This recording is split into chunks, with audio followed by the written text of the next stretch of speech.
پیدا کرتا ہے. جتنے سمندری شہر ہیں انڈیا کے اندر, جہاں پر ہاربر ہے, وہاں دیکھیے آپ 1-1 لاکھ ٹن کی کشتیاں یہاں سے جاپان اور چائنا جاتی ہے 1-1 لاکھ ٹن کا سونا لے کر. اس ملک کے اندر اللہ تبارک و تعالیٰ نے یہ ساری کچھ چیزیں دے دی, اور کئی ایک چیزوں کا گہوارہ اللہ نے اس ملک کو بنایا.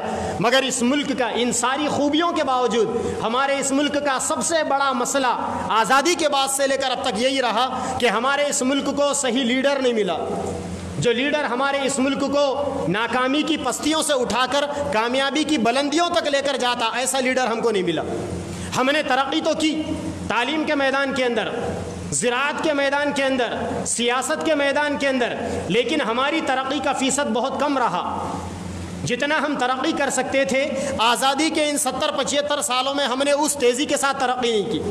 اور اگر ہم کو صحیح لیڈرشپ مل جائے تو ہم بڑی تیزی کے ساتھ آگے بھی ترقی کر سکتے ہیں. اب ہمارے اس ملک کے اندر الیکشنوں کا موقع آ رہا ہے, اور الیکشن کیا ہوتا ہے, 5 سال کے اندر ایک مرتبہ ہم کو اپنی طاقت کے مظاہرے کا موقع ملتا ہے. 5 سال میں ایک مرتبہ ہمیں موقع ملتا ہے اسٹیٹ لیول پر گورنمنٹ کو چننے کا, اور انہی 5 سالوں میں ہمیں ایک مرتبہ موقع ملتا ہے مرکز کے اندر سینٹرل لیول پر گورنمنٹ کو چننے کا. اور یہ جو حکومتیں بنتی ہیں, ہم جسے چنتے ہیں, گویا اگلے 5 سال کے لیے ہم اس ملک کی تقدیر اور اپنی تقدیر ان کے ہاتھوں میں دے دیتے ہیں. ہم ان کے ہاتھ میں پوری ریاست کو یا پورے ملک کو تھما دیتے ہیں, اور ہم ان سے یہ کہتے ہیں کہ یہ 5 سال کے لیے تمہارے ہاتھ میں ہے, تم اس کو جیسے چاہے ویسے استعمال کرو. اسی لیے اس ملک کے ہر شہری کی ذمہ داری کیا ہونی چاہیے, آپ جس کے ہاتھ میں بھی حکومت دیں, آپ کس کو ووٹ ڈالنا ہے, کون سی پارٹی کو ووٹ ڈالنا ہے, وہ آپ کی مرضی ہے. وہ جمعہ کے اسٹیج سے نہیں بیان کیا جاتا ہو, اور وہ بولنا الیکشن کمیشن کے رولز کے حساب سے غلط بھی ہے, ہم نہیں بولیں گے. وہ آپ کا اختیار ہے ووٹ کس کو ڈالنا. مگر ہم اتنا ضرور بولیں گے کہ ووٹ ایسی پارٹی کو ڈالیے آپ, یا ووٹ ایسے کینڈیڈیٹ کو ڈالیے جو کینڈیڈیٹ ایماندار ہو, جو کینڈیڈیٹ قوم کا جذبہ رکھنے والا ہو, جو کینڈیڈیٹ آپ کو ترقیوں کے منازل طے کرانے والا ہو, اور جو پارٹی آپ کو اور آپ کی ریاست کو اور آپ کے ملک کو ترقیوں کی منازل پر لے جانے والی ہو. جن حکومتوں کے بننے کے بعد ہمارے نوجوانوں کی بے روزگاریاں کا مسئلہ ختم ہو, ہمارے ملک کے اندر جو مہنگائی بڑھ رہی ہے یہ مہنگائی کا مسئلہ ختم ہو, ہمارے اس ملک کے اندر جو آئے دن قتل و غارت گری کے واقعات پیش آ رہے ہیں, چینوں کو چھین لیا جانا, چلتے چلتے کسی کے اوپر حملہ کر دینا, کسی کی پاکٹ مار لینا, یا کہیں پر ڈاکہ ہو جانا, یا کسی کی جانوں کا محفوظ نہیں ہونا, اور سب سے بڑی بات ہماری اس ملک کی جو بیٹیاں ہیں, ہماری بچیاں, ہماری بیٹیاں, ان کی حفاظت, ان کی عزت, یہ سب سے بڑا مسئلہ ہے. آپ ایسی پارٹی کو ووٹ دیجئے جو پارٹی آپ کی بچیوں کی حفاظت کر سکے, جو آپ کے لیے لا اینڈ آرڈر کو کنٹرول کر سکے, جو مجرمین کو کیفر کردار تک پہنچا سکے, جو ظالموں کے بڑھتے ہاتھوں کو ظلم کرنے سے روک دے. ایسی پارٹیوں کو ووٹ دینا یہ آپ کا بنیادی فریضہ ہے, اور یہ آپ کا ہی نہیں بلکہ اس ملک کے ہر شہری کی ذمہ داری ہے کہ آپ کے پاس جو بھی ووٹ مانگنے کو آئیں گے آپ ایماندار آدمی کو ووٹ دیجئے. اور اگر سینٹرل لیول پر الیکشن ہو رہا ہو, ملکی سطح پر الیکشن ہو رہا ہو, تو آپ ایسے کینڈیڈیٹ کو ووٹ دیجئے کہ جس کینڈیڈیٹ کو ووٹ دینے کے بعد آپ ملک کی خدمت کے لیے بہترین حکمرانوں کا انتخاب کر سکے. شریعت کے اندر ووٹ کی 4 حیثیتیں. ہم مسلمان یہ سمجھتے ہیں کہ ووٹ ڈالے نہیں ڈالے کسی کی حکومت بن جائے, ہم کو کیا کرنا ہے. ہم میں سے اکثر مسلمانوں کا یہ خیال ہے. یہی وجہ ہے کہ ہم مسلمان آبادیوں کے اندر ووٹنگ کا جو فیصد ہے بہت کم ہے. ہمارے لوگ بڑے کم لوگ ووٹ ڈالتے ہیں, اور ہماری عورتیں تو تقریباً ووٹ ڈالتی ہی نہیں. ہماری بہنیں گوارا ہی نہیں کرتی کہ کم سے کم 5 سال میں ایک مرتبہ گھر سے باہر نکلا جائے, اور تھوڑی دیر کے لیے کیوں نہ ہو لائن میں کھڑا جائے, اور ملک کے واسطے ایک اچھی پارٹی کو یا ایک اچھے لیڈر کو حکومت کرنے کا موقع دیا جائے. ہم مناسب ہی نہیں سمجھتے اسے. ہم یہ سمجھتے ہیں کہ اس سے ہمارا کیا تعلق, ہم کو کیا کرنا ہے اس سے. میرے بھائیوں, ہم کو اس سے بہت کچھ کرنا ہے. یاد رکھو یہ ووٹ کی طاقت کیا ہے, شریعت کے اعتبار سے گواہی ہے. گواہی آپ جس کسی کو ووٹ دیتے ہو نا, آپ ووٹ نہیں دیتے بلکہ آپ گواہی دیتے ہیں کہ میں نے جس کو ووٹ ڈالا ہے یہ بڑا قابل ہے, یہ ایماندار ہے. ووٹ گواہی ہے آپ کی. اور دوسرا کیا ہے, ووٹ آپ کا مشورہ ہے. اللہ کے نبی نے فرمایا المستشار مؤتمن, اگر کسی انسان سے مشورہ مانگا جائے تو اس انسان کو ایماندار ہونا چاہیے, امانت داری سے مشورہ دے. مشورہ دینے کے اندر خیانت نہ کرے.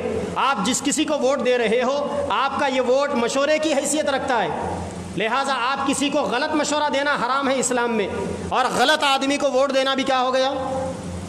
حرام ہو گیا. اسی طریقے سے آپ کا ووٹ شہادت ہے، گواہی ہے. اسلام کے اندر اللہ کے نبی نے فرمایا شرک کے بعد سب سے بڑا گناہ ماں باپ کی نافرمانی کرنا اور جھوٹی گواہی دینا. جس طریقے سے جھوٹی گواہی دینا حرام ہے. دو آدمی آئے، ایک آدمی نے دوسرے کے اوپر عدالت میں مقدمہ ڈال دیا کہ صاحب اس نے میرے اتنے پیسے لوٹ لیے. اب دو آدمی عدالت کے اندر گئے، جھوٹ موٹ کا مقدمہ تھا، وہ 10 لاکھ کا اس نے کیس ڈال دیا کہ اس نے میرے 10 لاکھ روپے ڈبا دیے، عدالت مجھے اس سے 10 لاکھ روپے لوٹائے، 10 لاکھ روپے مجھے دلائے. یہ مقدمہ گیا عدالت کے اندر. اب وہ بیچارہ جو سیکنڈ پارٹی ہے وہ یہ کہتا ہے کہ صاحب میں نے نہیں لیے اس کے 10 لاکھ روپے. اب عدالت کیا کرے گی؟ مقدمہ ڈالنے والے سے پوچھے گی کہ تمہارے پاس وٹنس کون ہے، گواہ کون ہے. اب اس نے 2 آدمیوں کو لا کر کہا کہ یار تو میرے حق میں گواہی دے دے، میں تجھے 1 لاکھ روپے دے دوں گا. 2 وٹنس کو پکڑ کر لایا اور ان سے کہہ دیا کہ تو 1 لاکھ 1 لاکھ روپے دے دوں گا.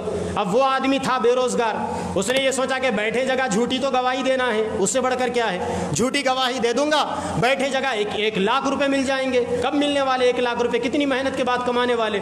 2 آدمی آئے، آ کر انہوں نے جھوٹی گواہی دے دی. اب ناحق اس بیچارے کے پاس دینے کے لیے کچھ نہیں تھا. عدالت نے حکم دیا، پولیس کی نگرانی میں اس کی پراپرٹی کو ضبط کر لیا گیا. 10 لاکھ روپے اس کے وصول کر کے اس آدمی کو دیے گئے. اب اس نے 2 جھوٹے گواہوں کو 1 لاکھ روپے دے دیے، 8 لاکھ روپے سمیٹ کر چلتا بڑا. جھوٹی گواہی دیا نا. اللہ کے نبی نے فرمایا شرک کرنے کے بعد فَاجْتَنِبُوا الرِّجْسَ مِنَ الْأَوْثَانِ وَاجْتَنِبُوا قَوْلَ الزُّورِ. شرک کرنے کے بعد سب سے بڑا گناہ جھوٹی گواہی دینا ہے. جھوٹی گواہی کے ذریعے سے کسی کے خاندان کو تباہ کرنا، جھوٹی گواہی کے ذریعے سے کسی کے حق کو مار لینا. انسان دنیا میں تو کر سکتا ہے، کیا مرنے کے بعد بھی کرے گا؟ انسان عدالتوں کی نگاہوں پر پردہ ڈال سکتا ہے، کیا اللہ کی نگاہ کے اوپر بھی پردہ ڈال سکے گا؟ ہرگز نہیں ڈال سکے گا. یہ ہونے والا ہے. یہ اللہ کے نبی صلی اللہ علیہ وسلم نے فرمایا کہ انسان کو جھوٹی گواہی نہیں دینی چاہیے. تو میرے بھائیوں، ہمارا یہ جو ووٹ ہے نا، یہ ووٹ ہمارا ایک شہادت بھی ہے. اگر ہم غلط کینڈیڈیٹ کو ووٹ ڈالیں گے تو یاد رکھیے ہم نے غلط گواہی دے دی، جھوٹی گواہی دے دی. اور اسلام میں جھوٹا مشورہ دینا، غلط مشورہ دینا حرام، جھوٹی گواہی دینا بھی حرام. اسی طریقے سے ہمارا یہ ووٹ سفارش ہے. سفارش احادیث کے اندر ہے کہ اگر تم میں سے کسی آدمی کو کسی کی سفارش کرنے کا موقع مل جائے تو نیک کاموں میں سفارش کرو، غلط کاموں میں سفارش مت کرو، گناہ کے کاموں میں سفارش مت کرو. تعاونوا علی البر والتقوی، نیکی کے کاموں میں، تقوی کے کاموں میں مدد کرو، گناہوں کے کاموں کے اندر مدد مت کرو. اگر آپ غلط کینڈیڈیٹ کو ووٹ ڈالیں گے تو گویا آپ نے غلط آدمی کی سفارش کر دی. اور اگر انسان اپنے اعتبار سے گناہ کر لے گا تو وبال بھی اس کے اعتبار سے ہوگا. اور اگر کوئی آدمی پبلک لیول پر گناہ کرے گا تو سارے لوگوں کا وبال بھی اسی آدمی کے اوپر آئے گا. اس لیے ووٹ ڈالنے والے یہ ہرگز مت سمجھے کہ میرا ووٹ ہے، میری مرضی ہے، میں جس کو چاہوں گا ڈال لوں گا. نہیں، یہ ووٹ یقیناً آپ کا ہے مگر مرضی آپ کی نہیں ہے. آپ کو شریعت یہاں پر یہ مشورہ دیتی ہے کہ یہ ووٹ ایک سفارش ہے. آپ نیک آدمی کی سفارش کیجئے، صحیح آدمی کی سفارش کیجئے. یہ الگ بات ہے کہ آج کے زمانے میں حضرت ابوبکر، حضرت عمر، حضرت عثمان و علی رضی اللہ عنہما جیسے لیڈر موجود نہیں رہے. مگر جو لیڈر بھی آج کے زمانے میں موجود ہے، جو پارٹیاں بھی آج کے زمانے کے حساب سے موجود ہے، ان میں جو اچھے لیڈر ہیں، جو اچھی پارٹیاں ہیں، ان کو ووٹ دینا آپ کی ذمہ داری. اور شرعی اعتبار سے ووٹ کی چوتھی حیثیت وکالت کی ہے. آپ غلط آدمی کو کبھی اپنا وکیل نہیں بناتے. آپ نے کوئی کیس کر دیا، آپ کا مقدمہ کورٹ میں چلا گیا، آپ کیسے آدمی کو وکیل بنائیں گے؟ آپ ایسے آدمی کو وکیل بنائیں گے جو آپ کو مقدمے میں کامیابی دلانے والا ہو، آپ کو باعزت بری کروانے والا ہو. ایسے لوگوں کو آپ تلاش کریں گے اپنے مقدمے کے واسطے. یہ ووٹ بھی کیا ہے؟ وکالت ہے. ہم جس آدمی کو ووٹ ڈالتے ہیں نا، اس آدمی کو اگلے 5 سال کے ڈیولپمنٹ کے لیے، اگلے 5 سال کے لیے ہم اس آدمی کو چنتے ہیں. یاد رکھو کہ اگر ہم غلط آدمی کو ووٹ ڈالیں گے تو ہم نے غلط آدمی کو وکیل بنا دیا، اور اگر غلط آدمی کو آپ وکیل بنائیں گے تو مقدمے میں ان آپ کو ہرا دے گا، آپ کو رسوائی کا اور ناکامی کا سامنا کرنا پڑے گا. اسی لیے میرے بھائیوں، ووٹ ایک طاقت ہے. اور گزشتہ 5 سال کے بعد 2014 سے لے کر یہ 2019 آ گیا، ان 5 سالوں میں ہم نے جو کچھ حالات دیکھے ہیں، اس ملک کے اوپر جو کچھ حالات آئے، اب ان حالات کو بدلنے کا وقت ہے. اس ملک کے ہر شہری کی ذمہ داری ہے، ہم مسلمانوں کی ذمہ داری ہے، ہم اپنی ووٹ کی ایک ایک طاقت کا بھرپور استعمال کریں۔ 2014 میں جو ہمارے بچے 18 سال کے نہیں تھے اب 18 سال کے بن گئے، پہلی فرصت میں جا کر ووٹر آئی ڈی بنا لے، وہ ووٹر آئی ڈی بنا دے، الیکشن کمیشن میں اپنا نام درج کروا دے۔ جب آپ کا الیکشن کمیشن میں نام آ جائے گا تو اس کے بعد آپ ووٹ ڈالنے کے لیے جائیں گے، آپ کے پاس ووٹر آئی ڈی ہونا ضروری نہیں ہے، بس لسٹ میں آپ کا نام آ گیا۔ اس کے علاوہ جو 12 الگ الگ آئی ڈی کارڈز ہیں جو ہماری حکومتوں کی جانب سے جاری کیے جاتے ہیں شہریوں کے واسطے، کوئی بھی آئی ڈی کارڈ آپ لے کر جائیے، آپ جا کر وہاں پر وہ بتا کر اگر ووٹنگ لسٹ میں آپ کا نام ہوگا تو آپ ووٹ ڈال سکتے ہیں۔ اور ووٹ ڈالنے کے موقع پر یہ بھی یاد رکھیں کہ اکثر ایسا ہوتا ہے کہ ہمارا ووٹ بکھرنے کی وجہ سے اس کا رزلٹ ہمیں نظر نہیں آتا۔ الگ الگ کینڈیڈیٹس کو ہم ووٹ ڈال دیتے ہیں، میری پسند کا ایک کینڈیڈیٹ ہے میں نے اس کو ووٹ ڈال دیا، ان کی پسند کا ایک کینڈیڈیٹ ہے انہوں نے اس کو ووٹ ڈال دیا، میرے بھائی کی پسند کا ایک کینڈیڈیٹ ہے انہوں نے الگ کو ووٹ ڈال دیا۔ ایک گھر کے اندر 4 لوگ ہیں، چاروں نے ایک کو ووٹ نہیں ڈالا، چاروں نے چاروں کو الگ الگ ووٹ ڈالا۔ اس کے نتیجے میں کیا ہوگا؟ آپ کی ووٹ کی طاقت بکھر جائے گی۔